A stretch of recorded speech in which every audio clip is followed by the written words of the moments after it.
Sir అందరూ బ్యాక్కి వెళ్ళిపోవడం.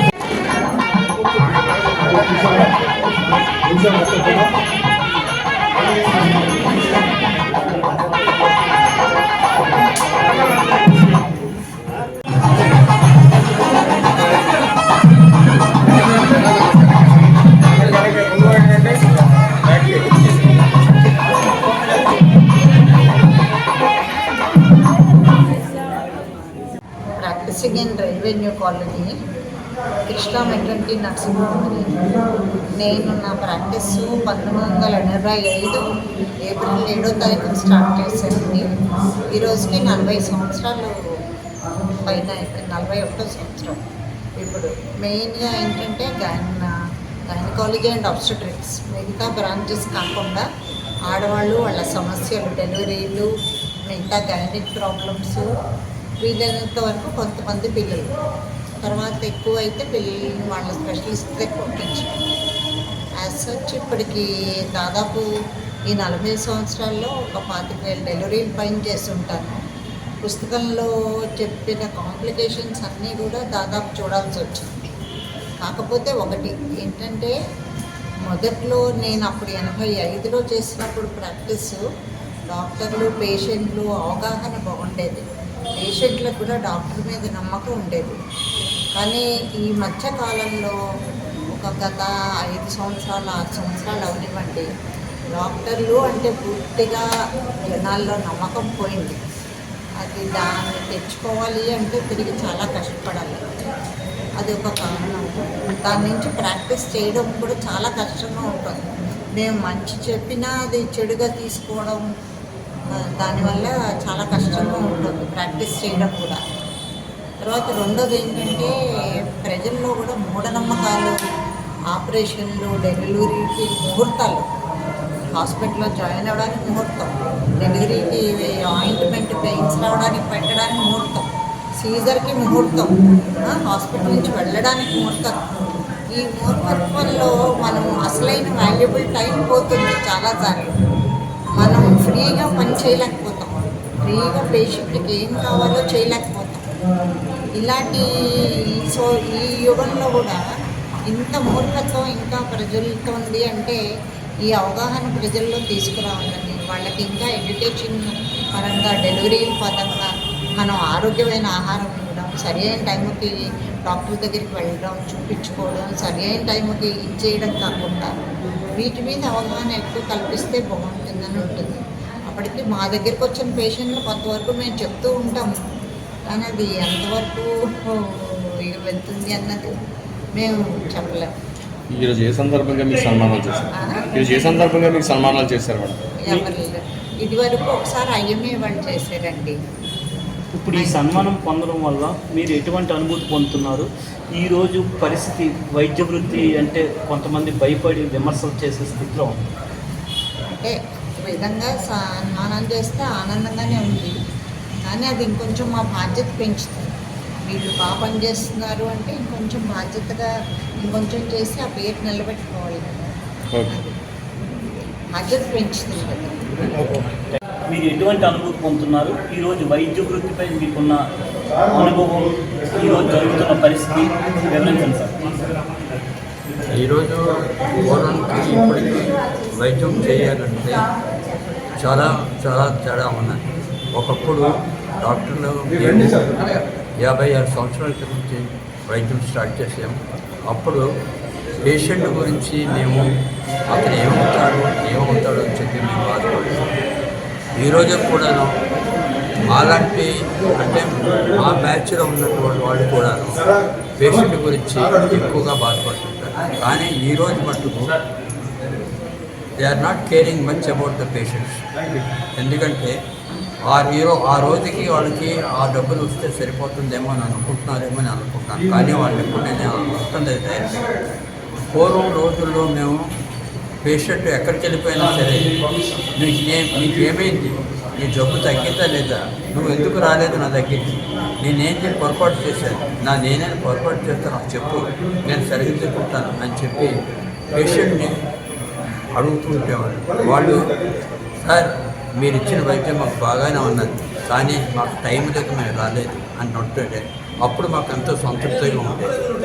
ఈరోజు కూడాను ఒకరోజు ఒక పేషెంట్ రాకపోతే ఆ పేషెంట్ ఎందుకు రాలేదు, వాడి సెల్ నెంబర్ తీసుకుని వాడికి మళ్ళీ మేము ఫోన్ చేసి నువ్వెందుకు రాలేదు ఈరోజు రమ్మన్నాను కదా, నువ్వెందుకు రాలేదు, నువ్వు లేదు సార్ తగ్గినా తగ్గకపోయినా సరే నువ్వు రెస్పాన్సిబిలిటీగా డాక్టర్ దగ్గర రావాలి, అది నీ బాధ్యత. నీ బాధ్యత గురించి నేను ఎంతో కష్టపడినాను. అదే సేమ్ టైం నువ్వు కూడా నా మీద రెస్పాన్సిబిలిటీ తీసుకుని నా దగ్గరికి రావాలని చెప్పి అందరినీ మేము కోరుకుంటున్నాం. చేయడానికి వచ్చిన మీ అందరికీ శుభాభినందనలు. నాకు తెలుగు పెద్దగా రాదు, but I try to speak. యాక్చువల్గా ఐఎమ్ ఫ్రమ్ మా ఒంగోలు అండి. నేను ఫస్ట్ నా పోస్టింగ్ సిహెచ్సి మార్కాపూర్లో చేశాను. అక్కడ వీళ్ళనంతలో నేను సేవ చేసుకొని సి గ్రేడ్లో ఉన్నదాన్ని A+కి తీసుకురాగలిగానంటే ఇలాంటి పెద్ద డాక్టర్స్ ఎవరైతే నాకు షుగర్ వాళ్ళు డయాలిసిస్ పేషెంట్స్ ఆ ప్రాంతంలో ఉన్నారు. అది బార్వా, కవిటి, వజ్రకొత్తూరు, పలాస, సోంపేట ఈ మొత్తం ఏరియాలో దాదాపు 2500 మంది డయాలిసిస్ కి మాత్రమే పరిమితం కాకుండా చాలా బెడ్స్ ఉన్నాయి డయాలిసిస్ సంబంధించినవి. అవి కాకుండా అక్కడ ఈ ట్రాన్స్ప్లాంటేషన్ కేసెస్ అనేవి రెగ్యులర్ గా నిర్వహించాలని చెప్పి మేము దానికి ఒక రిప్రజెంటేషన్ కూడా ఇవ్వడం జరిగింది. అక్కడ వివరాలు తీసుకొని కూడా అట్లాంటి పేషెంట్లకి కనుక ట్రాన్స్ప్లాంటేషన్ జరిగితే వాళ్ళకి నిజంగా ఒక కొత్త ఆరోగ్యాన్ని ఇచ్చినట్టు ఉంటుంది. వాళ్ళు మిగతా వాళ్ళ మీద వ్యాపారీకరణ వల్ల, కార్పొరేటీకరణ వల్ల వైద్యానికి అయ్యే ఖర్చులు ప్రజానీకం ఈరోజు నూటికి ఈ వైద్యానికే ఇంటి ఖర్చుల్లో అత్యధిక భాగం వైద్యానికే ఎక్కువ ఖర్చు పెట్టాల్సిన పరిస్థితి ఏర్పడతా ఉంది. మరి ప్రాణం అనేటప్పటికీ చూస్తూ ఎవరు వదిలేసుకోలేరు.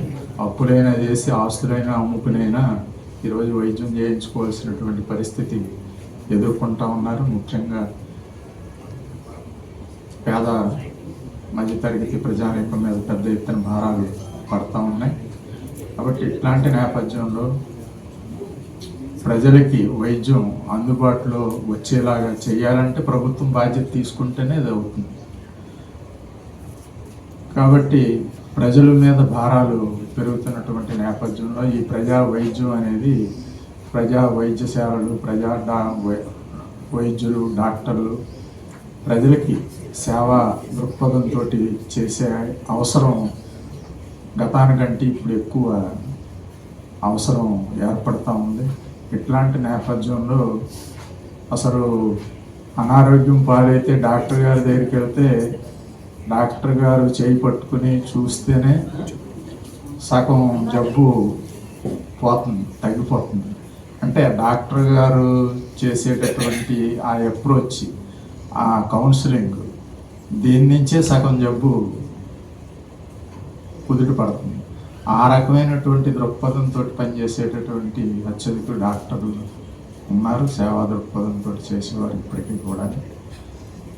కాబట్టి మనకి ఈ ప్రముఖులకి ఆ వివిధ కేటగిరీలలో పనిచేసి ఆ రకంగా చేస్తున్న వాళ్ళకి ఇక్కడ సన్మానం చేయటం అనేది అల్లూరి విజ్ఞాన కేంద్రం భావించి ఆ రకంగా చేయాలని చెప్పేసి అనుకున్నాం. ప్రజలకి అందుబాటులో ఉండేలాగా చూసేలాగా చర్యలు అల్లూరి విజ్ఞాన కేంద్రం తీసుకుంటా ఉంది. ఇందాక చెప్పారు ప్రభుత్వం మీదే బాధ్యత పెట్టుకున్న. ఈరోజు పేపర్లో చూశాను, మన రాష్ట్ర ఆరోగ్య శాఖ మంత్రి సత్యకుమార్ యాదవ్ గారు ఒక ప్రకటన ఇచ్చారు. మోడల్ అంటే మన రాష్ట్రంలో ఒక మోడల్గా ఈ వైద్య సేవలు అందించడం చేస్తామని చెప్పేసి, అలాగే డాక్టర్లు జవాబుదారీగా ఉండాలని, అకౌంటబిలిటీ ఉండాలని చెప్పేసి ఇచ్చారు. అకౌంటబిలిటీ అందరికీ ఉండాలి. ఇప్పుడు ప్రభుత్వమే ప్రజలకి అకౌంటబిలిటీగా ఉందా అని చెప్పేసి నేను అడుగుతా ఉన్నాను. ఈ ఆరోగ్యానికి అటు కేంద్రం బడ్జెట్లో కేటాయింపులు నామమాత్రంగా చేస్తున్నారు. కనీసం 5% బడ్జెట్లో ఆరోగ్య రంగ జీడిపిలో 5% ఇస్తే కనీసంగా 140 కోట్ల మంది జనాభాకి ఆరోగ్య సేవలు అందించడానికి అవకాశం ఉంటుంది. కానీ 1-2% కూడా లేదు జీడిపిలో. అతను వచ్చి పక్కన డాక్టర్ గారు ఈ కేసు ఎలాగుంది, ఈ కేసు ఎలాగుంది, ఈ కేసు ఎలాగుంది ప్రతిదీ అడుగుతుంటారు అనమాట. Like that I had a good connection doctor Narasimharao గారు. ఈ కోవిడ్ టైంలో ఏంటంటే ఒకరోజు నరసింహరావు గారు ఈ కేమ్ టు మై హౌస్. ఆయనతో ఎప్పుడు అన్నాను అనమాట, ఏమంటే మనం ఎప్పుడైనా సరే ఒక ఫ్రీ మెడికల్గా ఏదైనా స్టార్ట్ చేద్దామని సరదాగా నేను అన్నాను అనమాట. ఆ మాట అతను మనసులో పెట్టుకొని ఈ కోవిడ్ టైంలో తర్వాత ఒకసారి మా ఇంటికి వచ్చారండి. సడన్గా నాకు ఫోన్ చేసి మీ ఇంటికి రావచ్చు అన్నాడు. అదేంటంటే మీరు ఎలా మాట్లాడతారు, మా ఇంటికి రావచ్చు అంటే you are welcome always, I can't come to my house I said. ఆయన వచ్చిన తర్వాత ఏమిటంటే మన క్లినిక్ స్టార్ట్ చేద్దామని అన్నారు. ఎక్కడ స్టార్ట్ చేద్దాం ఏమిటంటే అదో చేశారు క్లినిక్లో. క్యాన్సర్ స్పెసిఫిక్గా క్యాన్సర్ సర్జన్ అయినా అక్కడ లైన్స్ హాస్పిటల్ సీతం ద్వారా అక్కడ పనిచేస్తున్నారు. అలాగే కింగ్ జార్జ్ హాస్పిటల్లో సుదీర్ఘకాలం ఎంఎస్ సర్జరీ ప్రొఫెసర్గా కూడా పనిచేస్తున్నారు. ఇది మన డాక్టర్ గారి యొక్క ప్రొఫైల్. ఇంకా అడిషనల్గా ఏదైనా ఉందంటే సార్ మీరు చెప్పచ్చు. అలాగే ఆయన పక్కన ఒక ఆయన ఉన్నారు, డాక్టర్ సి శ్రీనివాసరావు గారు. ఆయన 84 సార్ ఎక్కువ చెప్పండి 83 ఏళ్ళు యాక్టివ్గా ఆయన వచ్చి ఇక్కడ పేషెంట్లను చూస్తుంటారు. అది అంటే ఒక వైద్యుడికి విరమణ, పదవి విరమణ, ఇట్లాంటివి ఏం లేవు. ఒక సీనియర్ మోస్ట్ డాక్టర్గా ఈ రోజున ఆయన దగ్గరకు వచ్చినటువంటి పేషెంట్లు ఇక్కడ అల్లూరి విజ్ఞాన కేంద్రంలో వచ్చి చూపించుకున్నటువంటి వాళ్ళు, పెద్ద ఎండోక్రైనాలజిస్ట్ దగ్గర, న్యూరాలజిస్ట్ దగ్గర, గ్యాస్ట్రోఎంటాలజిస్ట్ దగ్గర చూపించుకున్నటువంటి వాళ్ళు ఆయన దగ్గరికి రెఫరెన్స్కి వచ్చి అడిగినప్పుడు, చెప్పినప్పుడు ఆయన మందులు రాసి వాళ్ళందరూ సంతృప్తి పడి ఆయన చేసిన సేవలు కారణంగా ఆయన పశ్చిమ బెంగాల్ రాష్ట్రానికి ముఖ్యమంత్రిగా కూడా ఆయన చేయగలిగారు. అటువంటి మహోన్నతమైన వ్యక్తిని ఈరోజు స్మరించుకోవడం అనేది మనకు చాలా ఆనందదాయకమైన విషయం. ఇంకో ముఖ్యమైన విషయం ఏంటంటే వైద్యులు ప్రజలకి స్వాంతన చేకూర్చే సాధనాలు. అదే సమయంలో వారి తాలూకా ఆరోగ్యాన్ని, వారి తాలూకా కుటుంబ వ్యవహారాలను కూడా చక్కదిద్దుకోవాల్సిన బాధ్యత వారి పైన ఉంటుంది. వైద్యులు ప్రాణం పోసారండి మీరు అంటారు. ఏ వైద్యుడు కూడా తన దగ్గరకు వచ్చిన ఒక రోగికి హాని జరగాలని చెప్పి ఇప్పుడు కోరుకోడు. విధివశాత్తు కానివ్వండి, లేకపోతే ఏదైనా కారణం చేత ఏదైనా జరగకూడని ఒక విషయం జరిగినప్పుడు అంతవరకు నువ్వు దేవుడు అని చెప్పి దండం పెట్టే పేషెంట్లు నీ వల్లే మా పేషెంట్ చనిపోయాడని చెప్పి దాడులు చేస్తున్న పరిస్థితులు వస్తూ ఉన్నాయి. ఈవేళ రోజున మీకు చెప్తా ఉన్నాను, నేను చాలామంది డాక్టర్ల కుటుంబాల్లో జనరల్గా డాక్టర్ల పిల్లలు డాక్టర్లు, ఇంజనీర్ల పిల్లలు ఇంజనీర్లు అవుతారు. డాక్టర్ల పిల్లలు ఇప్పుడు డాక్టర్లు కావడం మానేస్తూ ఉన్నారు. ఈ దాడులు ఇవన్నీ చూసి ఆ పరిస్థితి కారణం ఎవరు? మన సమాజంలో ఉన్న మనమే. డాక్టర్ దేవుడేం కాదు, డాక్టర్ స్వాతంత్ర చేకూర్చడానికి ప్రయత్నిస్తాడు. దీనివల్ల ఇప్పుడు ఏం జరుగుతూ ఉంది? గతంలో ఇప్పుడు వైద్యులు గారు చెప్పారు 20-30 పడకలతో ఆసుపత్రులు ఉండేవి. ఇవాళ 200-300 పడకలతో ఆసుపత్రులు వచ్చినాయి. అక్కడ పనిచేసే డాక్టర్లు జీతాలు తీసుకొని పనిచేసేవాళ్ళు. ఈ హాస్పిటల్కి లక్షలు కోట్లు లాభం వస్తే ఆ డాక్టర్లకి ఏం మిగలదు. ఆ హాస్పిటల్ పెట్టిన వ్యాపారస్తులు ఎవరైతే ఉన్నారో వాళ్ళకి వస్తుంది ఆ లాభం అంతాను. కానీ ఏదైనా జరగకూడని విషయం జరిగినప్పుడు దాడులు ఎవరి మీద జరుగుతున్నాయంటే డాక్టర్ల మీద జరుగుతూ ఉన్నాయి. ఇప్పుడే ఒక కన్సల్టేషన్ చూసొచ్చానండి. అబ్బాయికి ఒక డౌట్ వచ్చింది. సో రీసెంట్గా ఒక పెళ్లి సంబంధం చూసారంట. సో ఆ అమ్మాయి వాళ్ళ ఫాదర్కి బొల్లి మచ్చలు అంటే విటిలిగో ప్రాబ్లం ఉంది. సో ఎంత ఛాన్సెస్ ఉన్నాయి మేడం అమ్మాయికి రావడానికి అని అడిగారు. సో ఓన్లీ జెనెటిక్ ఫ్యాక్టరే కాదండి, విటిలిగోకి autoimmunity and environmental factors కూడా పాయింటే. సో ఒకవేళ వన్ ఆఫ్ ది పేరెంట్కి కనుక ఉంటే చిల్డ్రన్కి వాళ్ళ పిల్లలకి వచ్చే ఛాన్సెస్ ఓన్లీ 5 to 7% ఉంటుంది. అదే ఇద్దరు పేరెంట్స్ కనుక ఎఫెక్ట్ అయ్యి ఉంటే 30 to 40% ఛాన్సే వాళ్ళ పిల్లలకి విటిలిగో వచ్చే ఛాన్సెస్ ఉంటాయి. సో ఇది ఒక జెనెటిక్ ఫ్యాక్టర్సే కాకుండా environmental changes, even auto immunity కూడా ఫ్యాక్టరే కాబట్టి సో ఖచ్చితంగా పిల్లలు ఎఫెక్ట్ అవుతారని మనం చెప్పలేము. ఇది ఒక స్కిన్ డీప్ ప్రాబ్లమే. సో సిస్టమిక్గా కానీ ఏమి ఎఫెక్ట్స్ ఉండవు. ఓన్లీ మెల్నోసైట్స్లో చిన్న డ్యామేజ్ వల్ల అక్కడ పిగ్మెంట్ అనేది క్రియేట్ అవ్వదు. సో అది కంటాజియస్ ఇన్ఫెక్షన్ కాదు, ఒకరి నుంచి ఒకరికి స్ప్రెడ్ అయ్యే ప్రాబ్లం కాదు. విటిలిగో గురించి ఇలాంటి క్వైరీస్ ఏమైనా మీకు ఉంటే కమెంట్ చేయండి, నేను దాన్ని ఆన్సర్ చేస్తాను.